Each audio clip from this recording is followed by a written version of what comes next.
Hi, I'm Elizabeth. And I'm Twyla. And today we're going to talk about portraits. This is the current show up at the Museum of Art, Fort Collins. It's called About Face, and it's a contemporary portraiture from the collection of Wayne Yakes. So what we're going to do is we're going to make some portraits, but we're going to make them using watercolor and crayon. You can get this packet at the gift shop at the Museum of Art, or you can get them curbside at the library, either the Council Tree Library or the Harmony Library. So once you get the packet, what you're going to do is open it up and see what's inside. Very exciting. So you're going to find some paper.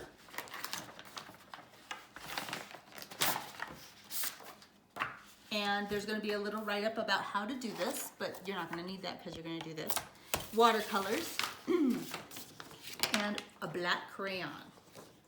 So what you're going to do is you're going to take one of the pieces of paper and you're going to decide if you want to make an abstract portrait or a realistic portrait. Twyla, what's the difference between abstract portrait and realistic portrait? An abstract portrait is where you use normal colors for eyes would be like green, blue, maybe even purple, but I don't think you'd do red unless you had a red eye and you were drawing yourself. Right. Well, in this picture on the postcard is kind of an abstract, although it's very realistic looking. It's got a blue face and it's got a red arm. Yours is kind of, you're using realistic colors, but it's not necessarily a realistic face. Yeah. Because with crayon, it's kind of hard to do. So what you want to do is fill most of your piece of paper with the face. And I'm going to do an abstract one. I'm going to do kind of a face shape. And I'm going to do lines like that. I'm going to do a little eyeball. I'm going to do another eyeball going like that. I'm going to do a mouth like that. And then a zigzaggy nose. And then I'm going to give it maybe some crazy hair. Looks like what's that looks like a mad scientist. It does. So once you have that drawn out, it's a lot like a coloring book. So you take your watercolors, you go ahead and draw yours, Twyla, and I'm going to show them how to get started with the watercolors. So you're going to take off that packaging, throw that away so your mom or dad or grandma don't have to pick it up. Okay, and each one of these has a palette of watercolors with different colors and a nice brush. So you're going to need a jar of water, and I like to have kind of a clear water so I can see when it gets dirty and clean it out. And we also brought down some extra brushes. So if you have extra brushes that you might want to use, you're welcome to bring those down. So I think I'm going to make his eyeball orange. So what you're going to do is just put the water into the palette like that, and then you're just going to color it. Now you can tell I just went onto the dry paper, and see how kind of bright that is?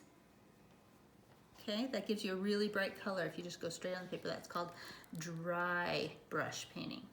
Now what you're going to do, if you want to do it a little bit more kind of wispy or transparent, you paint with just water. Okay, clean water. Mine is kind of orange, but that's okay because I'm going to do a red lip. And then I'm going to go in with the red, and I'm going to put it, and look at this. See how it kind of just gives you just barely, and you can feather it in. You could leave polka dots like that, or you can kind of go like that and make it kind of wispy in. Now, of course, you're going to have to wait for that to dry before you do anything else. But I'm just going to fill that in. And what's interesting about using the crayon is the crayon resists the water. So the crayon is going to kind of come to the top, like you can see with Twyla's, how the crayon came to the top even after she painted it. So wax resists the water. So Twyla, you want to talk to us about what you've got going on? I'm trying to do realistic, but it's not working. It looks great. She's kind of standing over to one side. Mm-hmm. She's not even. But Are you going to think about a background? I noticed in this one you did a sun. Are you going to do a background for it? I think that I'm just going to leave it white. Okay. Just to make it look like a photo booth. Okay. You know how there's gray or white backgrounds in photo booths? Mm-hmm. So I thought that it could. Are you going to do a background for yours? Yeah, I'll probably do like a multicolored background. All right, so why don't you color it in? And the neat thing is you have several pieces of paper in this packet. So you could do one abstract and one realistic and just one of your dog. You don't really have to do a person necessarily because a portrait could be a dog, couldn't it? Mm-hmm. Now another thing that you can do with watercolors is you can see that I've got blue going on here, right? So now I'm going to put black while it's still wet and see how it kind of bleeds into each other. And that can kind of give you a design if you're doing crazy hair or something like that. Okay. What technique are you using, Twyla? I'm just dipping it in water, dipping it in the thing, and putting it on my person. Okay.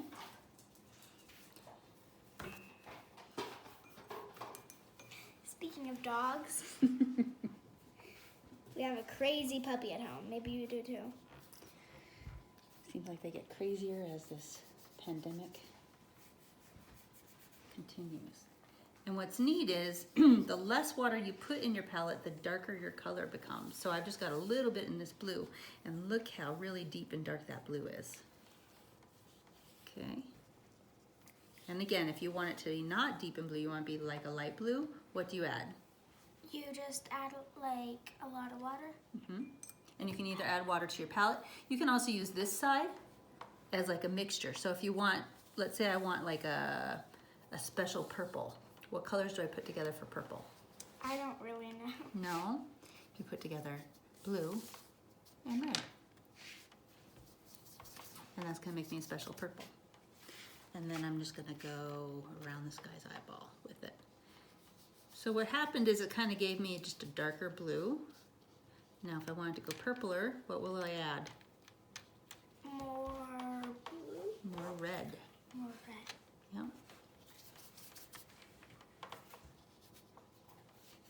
And see how that made it purpler?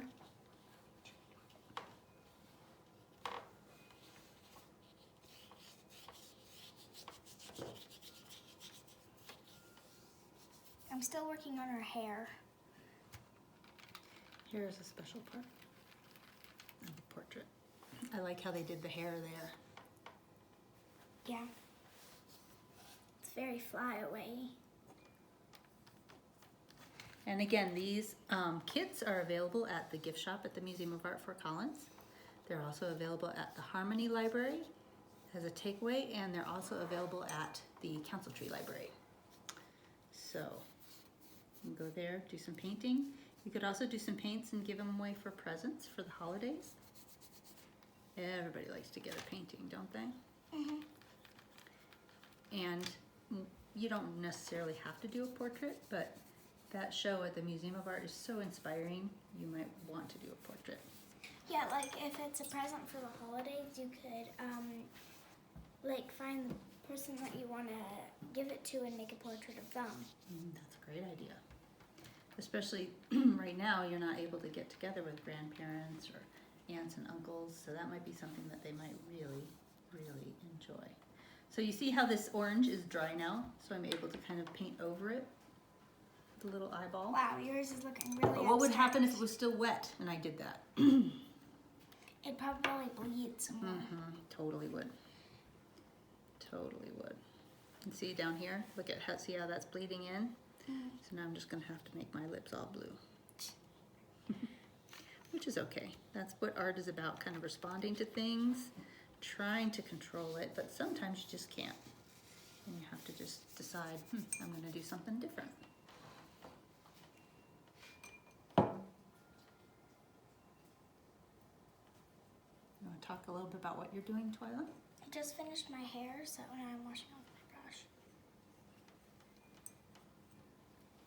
I probably want to do the eyes next, and I have no idea who I'm doing. It's just a person in your imagination. I guess. Fun. I mean, I'm sure that there's a person that looks like this. Uh-huh. Mine's just a person in my imagination too.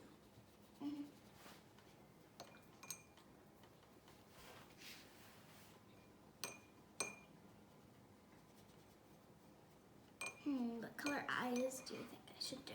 I don't know. We haven't used the yellow yet. We've used the green just a tiny bit. I think I'm doing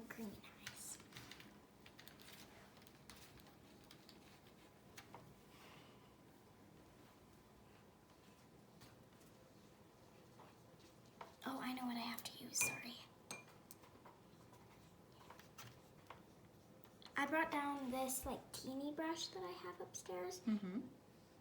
Because Yeah, if you have any other brushes, you're welcome to use those. They're gonna do something special that you can't get from these brushes. Because it's like super thin, so I use it for like lips and eyes. Speaking of lips, I'm gonna do those now.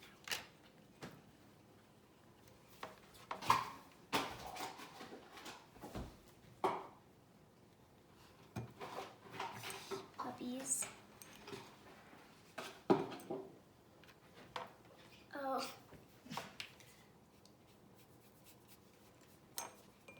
All right, and I'm just gonna, for this face, kind of do a lot of... How can you make tan?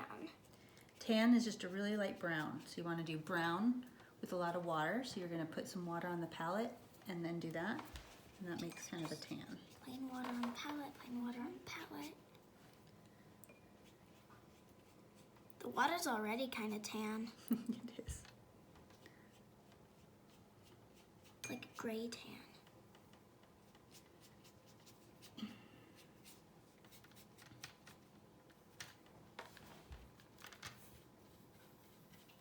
And what's nice about this watercolor paper is it can take a lot of water and it doesn't get crinkly. Now if you use like Xerox paper or some thinner paper, it's not going to hold it so much. So if you want to do more beyond this, you might want to get some special watercolor paper. You can just get it in pads at a craft store, or you can also just get some cardstock paper. That sometimes works too, but watercolor paper is specially designed to soak up as much water as possible, and not crinkle.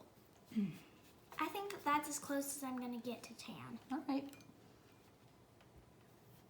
And see how I'm just putting plain water on this now? Because I have a lot of pigment on there. I might use some of Twyla's there. See how that just kind of like feathers in and fills it up? I kind of touched the lips, which kind of made my tan into kind of like red. Mm-hmm. What are you gonna do about that? Add more brown. Okay. That's the one thing with watercolor, you really just have to be flexible, because sometimes it does things that you didn't intend. But sometimes that ends up really good, and sometimes it turns out like you'll remember not to do it again, right? Just like with anything that you're learning new for the first time. Except for I like to do watercolors like a lot, so. Like I like to do like horses and like seascapes. That's probably my favorite. Like a landscape? No, like a seascape, like looking out on the sea. Because if it's water, it makes it look exactly like a sea. So That's true. Kind of already has that going for it, right? So I'm kind of just coloring like you would with crayons, but having to be real careful about things that are still wet. Like I can see this black. These eyelashes are still wet, so I'm going to probably just avoid that for now. I'm just gonna make eyelashes with the crayon. That's a great idea. I probably should have done that. Okay, and I'm just going to make it part of the He design. has a lot of eyelashes around. Is it Yeah. a he or she? I don't know. I think it's just Person. person. Yeah. Person. Yeah, I'm just going to make that part of the design and have like a white spot. Okay, and the outfit, let's see, we haven't used a lot of orange, so we'll do some orange down here.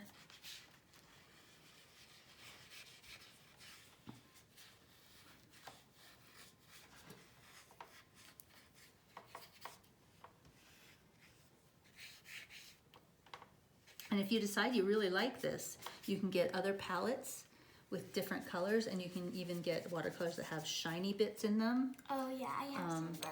And lots of different, quite a variety of colors. So if you decide that you like it, you can get some more.